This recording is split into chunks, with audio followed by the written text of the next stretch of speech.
Terima kasih Anda masih menyaksikan Liputan Daerah Jawa Timur bersama saya, Imam Fawaid. Saudara, seorang penjaga warung hanyut dan ditemukan meninggal dunia. Korban jatuh dan terseret arus air selokan setelah bangunan yang berdiri di atas saluran air tersebut runtuh. Lantai bangunan warung Madura di kawasan Jalan S. Supriyadi, Sukun, Kota Malang runtuh pada Rabu petang. 2 orang penjaga menjadi korban, 1 selamat dan 1 orang meninggal dunia akibat terseret air di sebuah selokan selebar 2 meter. Korban meninggal dunia bernama Muhammad Koid dan korban selamat Muhammad Rizal Fauzi, keduanya warga Pamekasan. Peristiwa terjadi menyusul hujan deras yang mengakibatkan debit air selokan meningkat. Tiba-tiba lantai warung yang berada persis di atas selokan ambrol. Korban tewas ditemukan di saluran air kawasan Kacu atau sekitar 3 km dari lokasi kejadian. Pak, kan itu kan ada restoran gitu, jadi untuk alas untuk tidur-tiduran gitu loh. Nah di situ, nah sebenarnya memang yang itu sudah memang kondisi sudah ambles bangunan itu Pak itu. Pak, korban ditemukan? Yang hanyut sudah ditemukan, Pak? Apa nanti? Yang hanyut sudah ditemukan di daerah apa sebelahnya Depo Kacu itu Mas. kondisinya gimana, Pak? Belum tinggal tadi sudah dibawa. Usai dievakuasi, korban dibawa ke rumah kerabatnya dan kemudian akan dibawa ke rumah duka untuk dimakamkan. Nur Ramadan melaporkan dari Malang. Sementara itu, saudara, diduga hanyut terseret banjir bandang, seorang warga di Blitar ditemukan meninggal dunia di Pantai Sine, Tulungagung. Jenazah korban ditemukan di laut sekitar 7 km dari lokasi kejadian. Setelah hilang sejak Selasa malam, Riono 39 tahun, seorang pedagang bakso warga Kecamatan Kademangan, Kabupaten Blitar ditemukan meninggal dunia di Pantai Sine, Desa Kalibatur, Kecamatan Kalidawir, Tulungagung, Rabu sore. Sebelum menemukan jenazah Riono, polisi dan warga menemukan motor serta gerobak bakso milik korban di aliran sungai Kalibatur. Korban ditemukan pada jarak 7 km. Dari titik awal, korban diduga terseret arus banjir bandang di sungai Desa Kalibatur. Diduga korban terseret banjir bandang ketika melintasi jembatan hingga terjatuh ke sungai sedalam 4,5 meter. Sehari-hari korban berjualan bakso di sekitar Pantai Sine dan pulang pada sore hari. Namun hingga Selasa malam korban tak kunjung pulang hingga keluarga melaporkannya ke polisi. Kan enggak terlalu tahu, soalnya kan itu pulang dari jualan bakso toh. Terus malamnya itu pulang jam 8-an lah, terus ngabari istrinya, tanya hujan apa enggak di rumah, terus habis itu enggak ada kabar. Terus malamnya temennya itu nyari, enggak ketemu, terus sampai sekarang ini. Pagi putar-putar terus sekitar jam 10-11an ada yang menemukan rombongnya gitu. Jenazah korban kemudian dievakuasi ke instalasi kedokteran forensik dan mediko-legal RSUD Dr. Iska Tulungagung untuk divisum. Dan Sukendro melaporkan dari Tulungagung. Saudara, polisi mengungkap identitas korban dan meringkus pelaku pembunuhan dan mutilasi seorang pria di Jombang yang jasadnya ditemukan di 2 kecamatan berbeda. Kepada polisi, tersangka mengaku membunuh korban karena kesal saat keduanya pesta miras.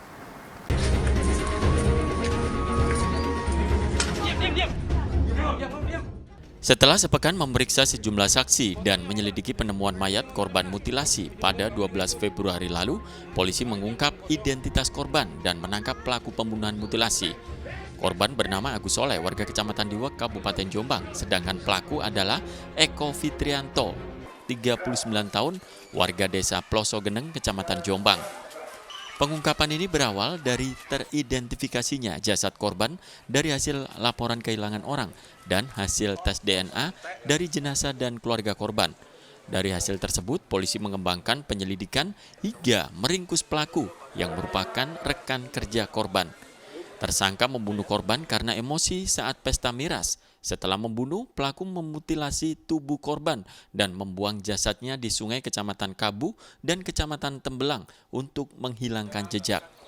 Pada dasarnya motifnya sakit hati karena pada saat cekcok itu ada ucapan-ucapan korban ini yang membuat pelaku marah. Sehingga tidak terkendali, sudah dikendalikan oleh minuman beralkohol dan pelaku pun melakukan hal tersebut. Polisi menyita barang bukti berupa sepeda motor dan ponsel milik korban. Tersangka dijerat pasal tentang penganiayaan dan pembunuhan berencana dengan ancaman hukuman mati. Dwi Mujiarso melaporkan dari Jombang. Saudara, 50-an anakan ular kobra beserta ratusan cangkang dan telur ular kobra ditemukan di rumah warga di Madiun. Saat ditelusuri, ternyata juga ditemukan 2 indukan ular kobra dewasa berukuran 1 meter lebih yang berada di bawah lantai cor rumah.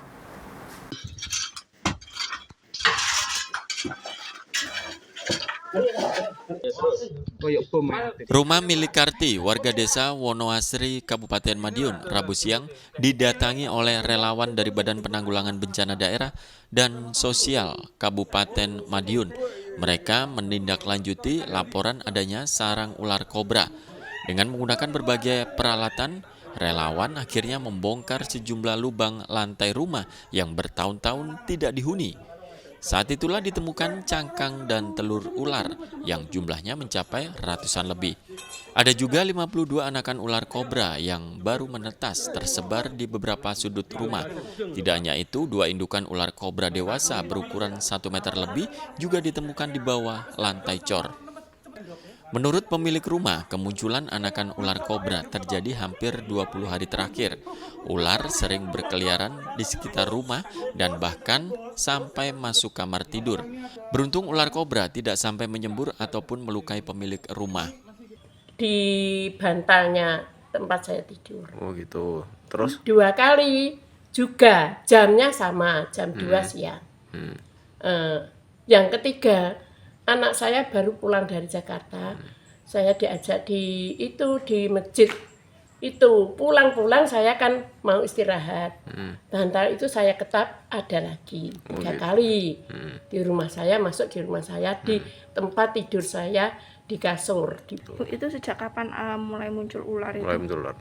Kira-kira 20 hari lagi, 20 ke depan. 20 harian ya. Baru bulan-bulan ini ya? Iya, baru bulan-bulan ini. Hari pertama kita survei lokasi, ada berapa titik lubang yang sangat kita curigai ada ularnya dan ada telurnya, dan kami dengan teman-teman mengerahkan tim untuk mencari keberadaan ular. Dan untuk keberadaan ular kemarin kami membongkar beberapa lubang, mendapatkan 105 telur, ada 50 baby king cobra yang sudah menetas. Alhamdulillah sudah kami amankan dan kami evakuasi. Setelah dievakuasi, ular kobra beserta telurnya kemudian diamankan ke markas relawan Badan Penanggulangan Bencana Daerah dan Sosial Kabupaten Madiun. Dirgo Suyono melaporkan dari Madiun. Saudara, 2 tewas dan 1 orang terluka setelah mobil pickup bertabrakan dengan sepeda motor di Jalan Raya Tanggul Wetan, Jember. Kecelakaan terjadi saat pickup yang memaksa menyalip mobil sampai melanggar marka hingga bertabrakan dengan motor dari arah berlawanan. Kamera pengawas merekam kecelakaan maut yang terjadi di Jalan Raya Tanggul Wetan, Kecamatan Tanggul, Jember. Sebuah pickup yang melaju kencang dari selatan menghantam motor yang dikendarai Ferry Aldiansyah dan Ristin Armanda dari arah berlawanan. Kerasnya benturan membuat kedua pengendara motor terlempar, sementara kendaraannya terseret hingga 25 meter. Meski sempat mendapat perawatan di puskesmas, nyawa kedua korban tak dapat diselamatkan. Sementara sopir pickup Haikal mengalami luka parah dan mendapatkan perawatan intensif. Kecelakaan bermula saat pickup yang melaju kencang berusaha menyalip kendaraan hingga melanggar batas marka jalan. Di saat bersamaan melaju motor yang dikendarai 2 korban hingga tabrakan tak terhindarkan. Tahunya pickupnya menyalip. Dari arah? Dari arah selatan. Terus? Motornya dari arah utara. Berarti yang di arah berlawanan pickupnya ya? Pickup. Motornya goncengan atau sendiri, Pak? Boncengan. Naik apa, Mas? Kalau goncengan itu sepeda motor silinder. Oh gitu ya, Pak. Motor sport ya? Untuk kondisi korban, keduanya meninggal sesaat setelah dirawat di Puskesmas Tanggul. Sedangkan untuk pengendara roda 4-nya juga dirawat di Puskesmas karena mengalami luka robek di bagian dada. Selanjutnya seperti apa? Selanjutnya kami datangi TKP, olah TKP, kita amankan barang bukti dan setelah pengendara roda 4-nya ini sembuh, nanti kita akan minta keterangan untuk tindakan hukum selanjutnya. Kasus kecelakaan kini telah ditangani unit Gakum Polres Jember. Polisi juga telah membawa 2 kendaraan yang terlibat kecelakaan ke Mapolres Jember. Tommy Iskandar melaporkan dari Jember. Saudara, diduga mengalami remblong truk tangki Pertamina yang mengangkut 32.000 liter BBM terguling dan muatannya tumpah ke Jalan Raya Gumiter Jember. Detik-detik saat truk meluncur tak terkendali hingga terguling sempat terekam video amatir. Kamera pengawas merekam saat truk tangki Pertamina meluncur tak terkendali hingga akhirnya terguling di Jalan Raya Pegunungan Gumitir, Kecamatan Silo, Jember. Kecelakaan diduga terjadi lantaran truk mengalami remblong saat kendaraan itu baru melewati jalan tanjakan. Saat kejadian kondisi jalan sepi sehingga truk yang melaju dari arah Banyuwangi tujuan Jember itu tidak menabrak kendaraan lainnya. Namun tergulingnya truk membuat sebagian muatan BBM tumpah dan meluber ke jalan raya. Tumpahnya BBM membuat panik para pengguna jalan yang melintas lantaran khawatir terjadi kebakaran. Di tengah minimnya lampu penerangan, polisi yang tiba di lokasi terus mengingatkan pengguna jalan tidak merokok dan menutup kaca saat melintas di lokasi. Truk tangki mengangkut sebanyak 24.000 liter BBM jenis Pertalite dan 8.000 liter solar yang hendak dipasok ke salah satu SPBU di Jember. Truk yang dikendarai oleh saudara Yapan mengalami remblong sehingga mencari lokasi untuk berhenti, namun naas karena tidak bisa mengendalikan lajunya kendaraan sehingga terjadi laka tunggal. Sebelum mengevakuasi bangkai truk tangki, petugas harus memindahkan dulu muatan BBM di dalam tangki truk untuk menghindari hal yang tidak diinginkan. Tommy Iskandar melaporkan dari Jember. Saudara, menjelang Ramadan, harga sejumlah kebutuhan pokok di Pasar Besar Kota Ngawi merangkak naik. Kenaikan terjadi pada harga daging ayam, telur, bawang merah, hingga minyak kita. Kenaikan harga signifikan terjadi pada cabai rawit hingga kini tembus Rp80.000 per kilogram.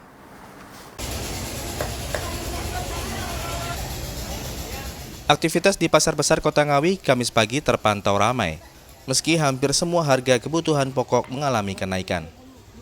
Seperti harga daging ayam naik dari Rp34.000 menjadi Rp36.000 per kilogram. Kenaikan terjadi sejak 3 hari terakhir. Harga telur juga naik dari Rp25.000 per kilogram menjadi Rp28.500 per kilogram. Harga bawang merah dari Rp24.000 naik menjadi Rp32.000 per kilogram. Minyak goreng curah dari Rp16.000 naik menjadi Rp19.500 per liter. Dan minyak kita dari Rp15.700 kini merangkak menjadi Rp18.000 per liter. Kenaikan harga signifikan terjadi pada cabai rawit. Saat ini harganya tembus Rp80.000 per kilogram. Dari sebelumnya hanya Rp65.000 per kilogram.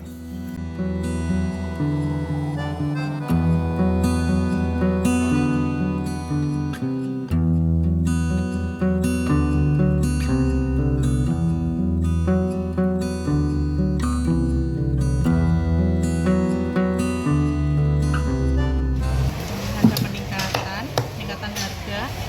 Berapa, Bu? Ya sekitaran 35-36. Ini nanti kalau sampai puasa naik terus, Bu? Belum tahu. Biasanya sampai berapa, Bu? Kenaikan maksimal? Ya sampai 40 lah. 40 ya.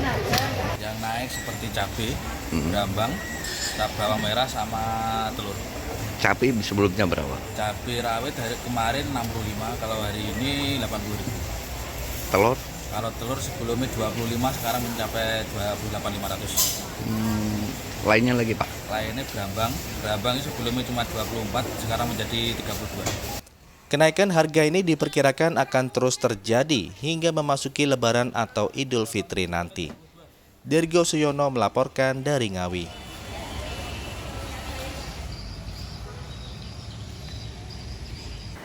Saudara, transaksi di tempat pegadaian jelang Ramadan meningkat 3 hari terakhir. Kebanyakan nasabah menggadaikan barang berharga seperti perhiasan emas dan surat kepemilikan kendaraan. Nasabah memanfaatkan uang hasil gadai untuk kebutuhan sehari-hari selama bulan Ramadan. Meningkatnya jumlah transaksi terjadi di kantor pegadaian di Jalan Dewi Sartika, Kelurahan Banggilan, Kecamatan Panggungrejo, Kota Pasuruan, Kamis pagi. Sejak 3 hari terakhir, jumlah nasabah meningkat hingga lebih dari 90 orang per hari dibanding hari biasa yang kurang dari 70 nasabah. Kebanyakan nasabah adalah ibu-ibu rumah tangga yang menggadaikan barang berharganya, mulai dari perhiasan emas, surat kepemilikan kendaraan, hingga barang elektronik. Selain untuk tambahan modal usaha, banyak pula nasabah yang memanfaatkan uang hasil gadai untuk kebutuhan sehari-hari selama bulan Ramadan. Gadai memang mau buat bulan Ramadan atau gimana, Bu? Iya. Iya. Buat kebutuhan hari raya, buat puasa. Buat puasa, Bu, ya. Apa, Bu, yang digadai, Bu? Cincin.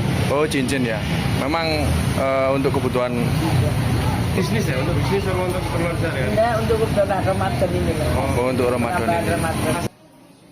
Peningkatan transaksi di pegadaian ini diperkirakan akan terus berlangsung hingga mendekati Hari Raya Idul Fitri. Dandi Ari Gafur melaporkan dari Pasuruan. Dan saudara, informasi tadi sekaligus mengakhiri kebersamaan kita di Liputan 6 Daerah Jawa Timur hari ini. Atas nama seluruh kru yang bertugas, saya Imam Fawaid mengucapkan terima kasih atas perhatian Anda, selamat beraktivitas dan salam SCTV.